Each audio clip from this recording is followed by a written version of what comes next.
So I work at Raeln College, educational college in Israel, which is just a long history.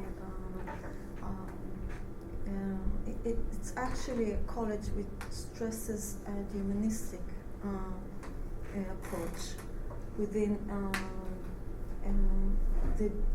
we're educating teachers from birth to teachers to children from birth till 21.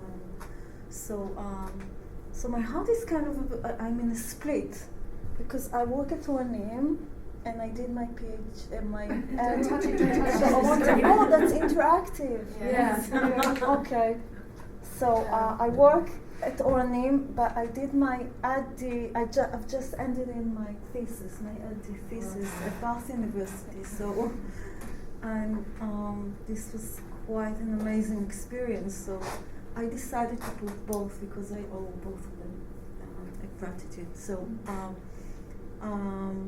My thesis, I thought it was important for me to give you an outlook of the thesis and then point to the topic of the current presentation, because my thesis dealt with the placement process of children with ASD, autistic spectrum disorder, in early age educational provision in Israel from a phenomenological perspective, and it dealt with interactions between parents and institution, parents and kindergarten teachers.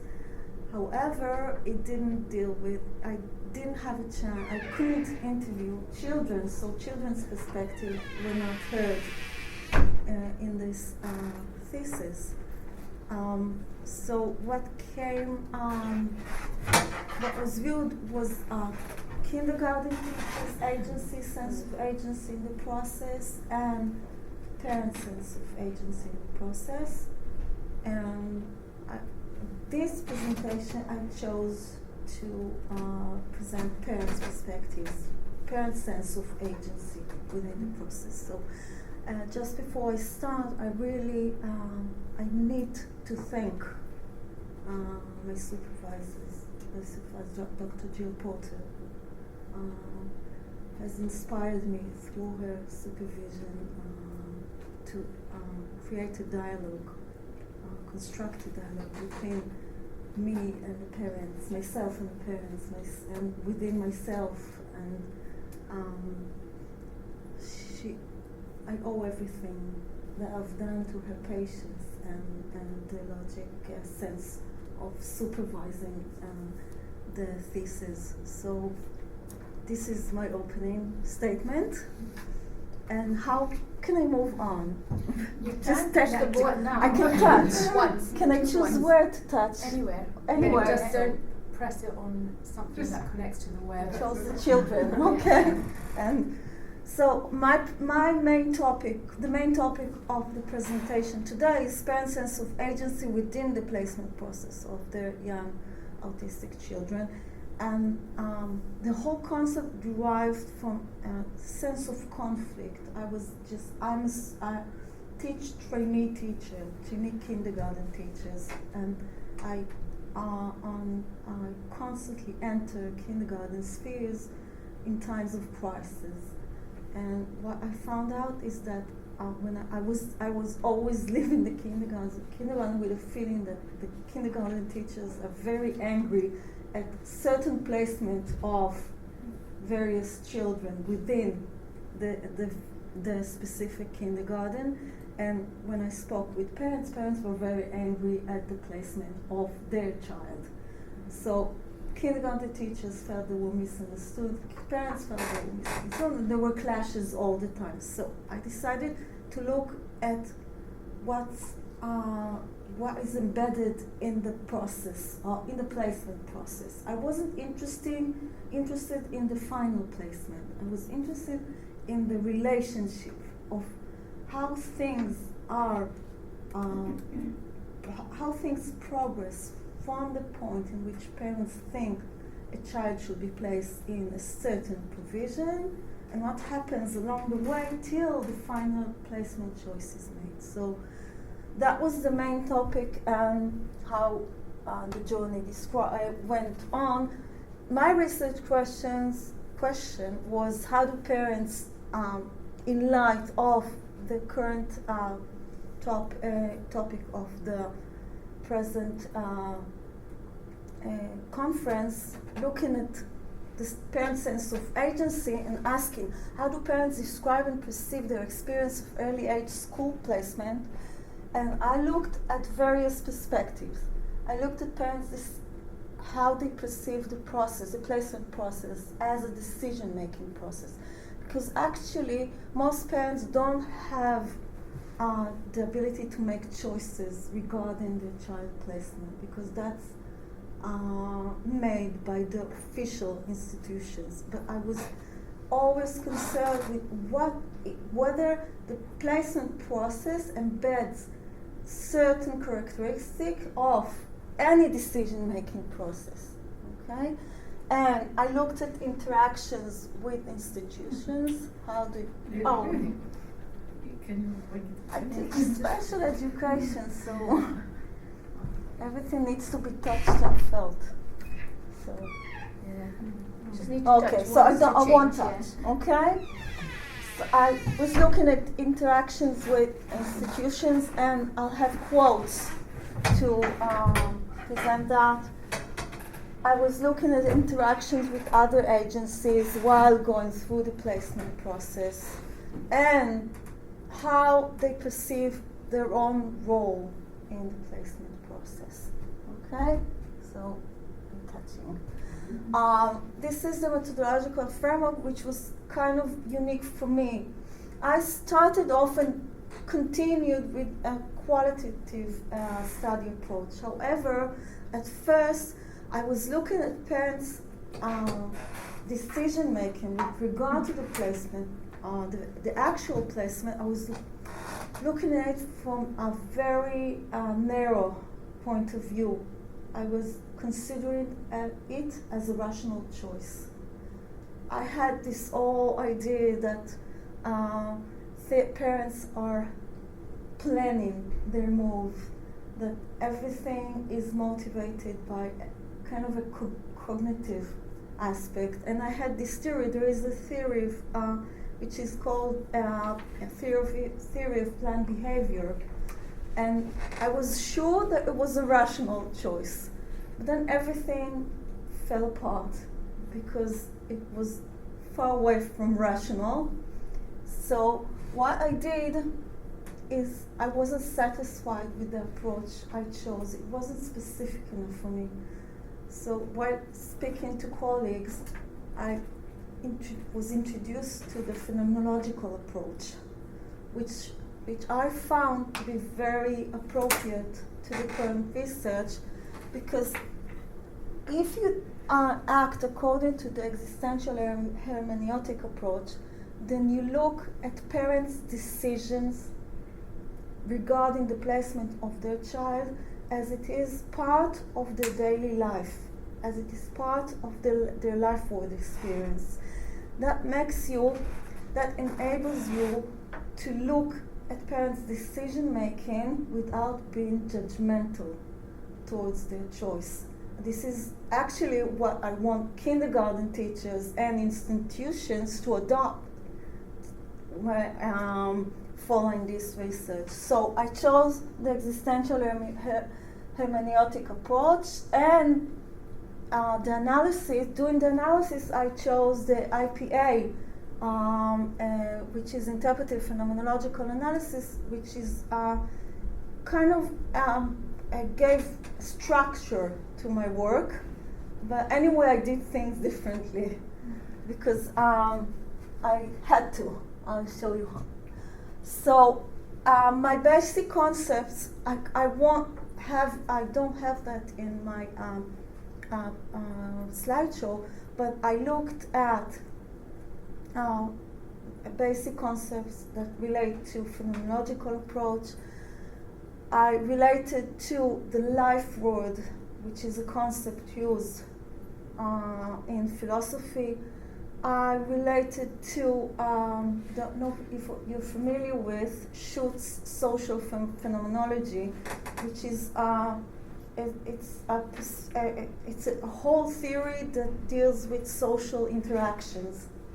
And I used also elements of Tversky and Kahneman prospect theory, which is kind of an adaptive way of looking, and behaviorist way of looking at how people make decisions.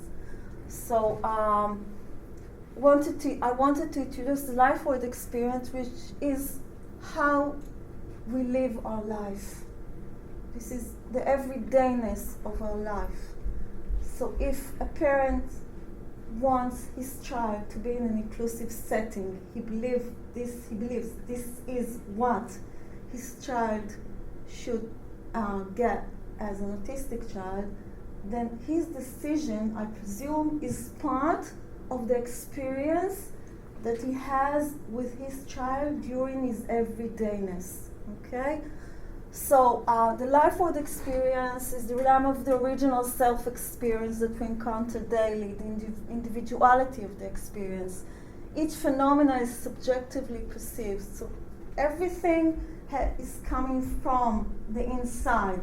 I, as a research, need to interpret things as I see them for myself. But then the phenomena is always perceived from the eyes of as a first-hand description. So and it will come. I will show you how it was done while collecting data. I chose the two. Anyone knows these two? Okay. So Van Manen deals with thoughtful pedagogy, and he has his own approach. In phenomenology, he has a great book called Research and Lived Experience. And he, according to Van Manen, there are 4 existentials when we come to describe human life. There is the lived space, how we move in a certain space. There is the lived body, how the body moves in a certain space. Lived time, the way we perceive the past, the present in light of the future. And lived other is what our relationship with other people and what do we gain from these relationships. And I also looked at Merleau-Ponty too. He has, I think, between 6 or 8 characteristics of the life world experience. I chose selfhood and sociality because this is about social agency, okay? So selfhood is social identity within interactions, and sociality is, again, the lived other, okay? So these were the concepts. My research included 5 mothers and 4 kindergarten teachers. I couldn't do more because it was an in-depth research. I'll show you how varied were the data collection procedures. In the thesis, I focused on 2 mothers and 2 kindergarten teachers because they were quite unique in their in the way they perceived the experience. So, touching again. This is what I did. I did semi-structured interviews. I made observations within the kindergartens, and I had one observation within one of the family's house, but I decided not to use that because this was a bit complicated. Written documents given to me by the parents. I didn't want to be given documents by kindergarten teachers. I preferred that the parents would give what they thought would be valuable for them. Other documents were homeschool notebooks, email exchange. Once we started the interaction, parents began sending me emails, asking me questions telling me about their experience. They really needed someone that would listen to what they were going through. Occasional telephone conversation, field notes that I had written, and visual tools. I used pictures and I asked parents to draw up a map of a scheme of what they thought the kindergarten should look like. And I used metaphoric cards, but I abandoned that. I didn't need to use that because parents were so talkative, so it wasn't necessary. The analysis follow the hermeneutic analysis circle approach, which is kind of always looking. You decide whether it's always looking at the whole and at the parts, and then you make up the whole from the parts, and then you go back and analyze the whole, and then synthesize the parts and the whole again from the parts. So, and it uses. I made lots of reflections all the time using one of the characteristics of the phenomenological approach is the bracketing system. The bracketing helps you leave all your judgmental thoughts aside. And that was very, very difficult because I came from a rational point of view.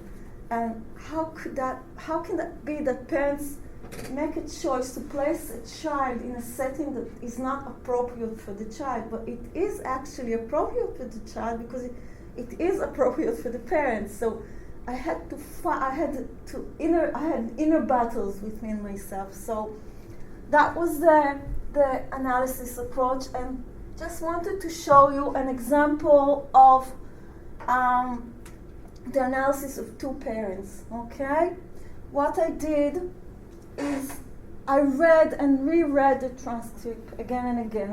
I had 3 friends who I handed in the transcript interviews and asked them to recognize themes. They brought it back with their remarks. I wasn't sure this is what I was looking for. So what I did is I made semantic maps. I did flow charts. The event, the activity of school placements is so complex is that you need to find a way to organize things. So the spider maps showed me the interactions, and the flow chart showed me the chronicality of the events. And this is what I did is I found that I love writing.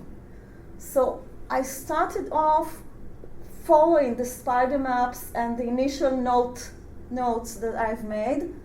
I wrote a story about each parent, and I gave a title to the story which I thought was characterizing the parents.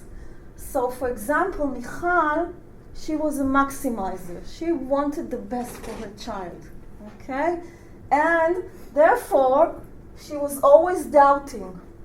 So the themes of her story were phrased in a questionable manner, because she was always asking me questions and asking herself questions and then giving an answer to the question she was asking.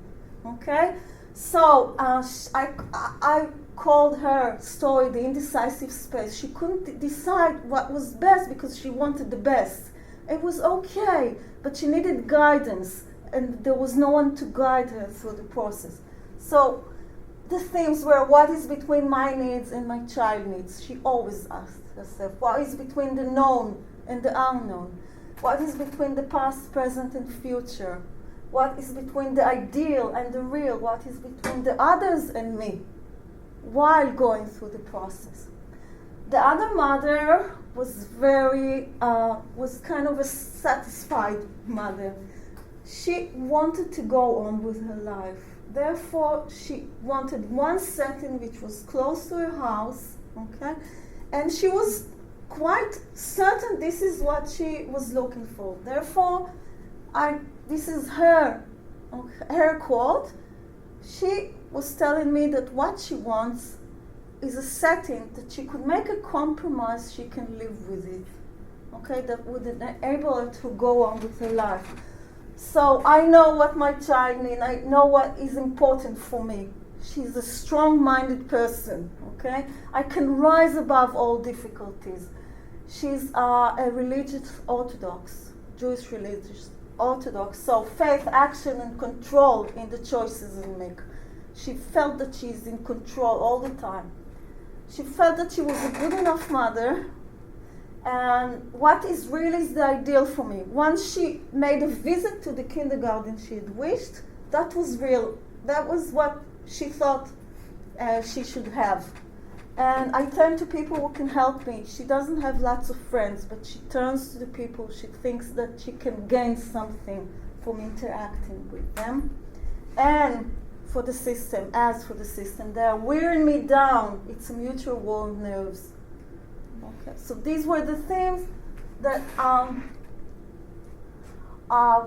this is an example of how I analyze. These were the findings. I'll go with them. I'll go quickly over them.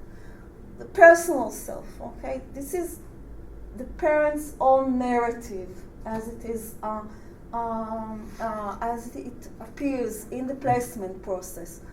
For Michal, I think that it's a matter of what kind of person you are. If someone is being told that he has a problem, he would either do whatever he can to fight it or give in to the problem. I am the first step, okay? Once she recognized her son is not only autistic, he has also epilepsy. So it's very complex. So she does things, okay? She's a problem-focused strategic doer. But I'm by nature somewhat pessimistic. So every little thing, every choice that was made regarding to her child, she was a bit pessimistic about whether that would be helpful for her, okay? The other mother, I'm a strong person with a very clear self-image. I work a lot on my self-awareness. I think all the time what's right and what's wrong, and I'm a believer. I'm a strict and thorough person. I know what I want. If I wasn't like that, I could not handle things. That was the other mother. She was very persistent, and she knew what she wanted, and there were there were doubts, but not, the doubts didn't shatter her. She moved on, okay? I'll go on quickly. Being a parent, like, if I'm choosing a certain setting, does it make me a bad mother? Or so we never stop trying. Now there's more hope. In the past, there were more worries. Do you remember before existential? That's the living time. Okay, the living time. How do we perceive the past, the present, and the future? I'll go on. It's okay. I'll go on. I won't read you the quotation because we don't have time. But can you go back just for just read the topics and then.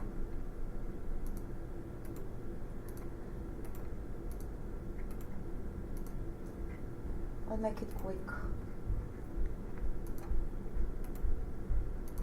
Which one do you want? This. Oh, okay. This is okay. I'm just moving. Okay. The experience of raising a child with autism has influenced parents' decision making and wasn't viewed as such by kindergarten teachers. A sense of battle with institutions, as if institutions don't recognize the experience they have and what they were going through. Moving, okay. Institutions, knowledge as a commodity. What characterizes parents' decision-making process is that they actually, most of them don't look at the final placement, and they're focused on what information they can get from where and how fast. Okay, so information becomes a commodity that needs to be obtained. So that was one of the results. They wanted to be regarded as equal partners. They wanted to be regarded as professionals. We know what is right for our children. I know that you know, but you need to believe that I really know what is good for my child. The placement experience was full of uncertainties. It was a risk. It was characterized as a risk-taking process. Therefore, emotional experience all the time. Parents were overflooded with emotions, and this was reflected by, they felt that they were responsible for their child lives. So they were overflooded with emotions and doubts, emotional and uncertainty. Did that support? Okay, they turned to other people to gain support. They wanted others to tell them that they were doing the right thing. They wanted others to add some more valuable information regarding the kindergarten teacher, whether she's warm enough, maybe whether she knows how to set the limits, okay? And to be empowered through interactions with regard to the choices they made, because they were very unsure of the choices they made. They wanted to feel a sense of letting go. They wanted to go on with their lives, and it demanded trust. And they felt that they couldn't trust the system. They couldn't trust the kindergarten teachers. So that was it, the sense of moving on. And language and discourse. Parents felt as if they didn't know enough about the activity of school placement. They didn't know what kind of language to use with institutions. They were scared. They feared that if they would use a certain word, that their child won't get a placement.